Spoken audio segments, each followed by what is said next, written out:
Makakagalit na galit na pa lang ng Po kayong manahimik o magdalawang isip. Kung may alam kayong katiwalian o reklamo, ipaalam ninyo sa sumbungan ng ng sumbungan ng bayan. Narito po ang aming hotline.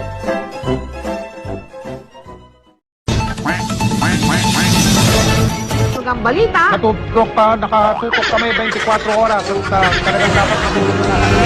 Ay, Natatandaan nyo ba yung nag-viral sa social media na sapilitang excuse me po, sa bagong uri o strain ng coronavirus na yan, naka-heightened alert na po ngayon ang ating Bureau of Quarantine sa mga paliparan at mga pier.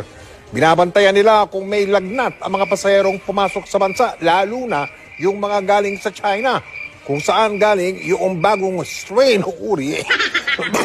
Excuse me po, hindi po yung coronavirus. mga icicles mula sa tahanan ng katotohanan. Ako po si Mel Tiangco. Ako po si Michael Rigas po ako. Ako po si Michael Rigas, walang kinikilingan, walang pinoprotektahan. Mga kapuso, katatanggap lang po namin itong balitang ito. Si Senador Juan Miguel Zubiri ay positibo sa COVID-19.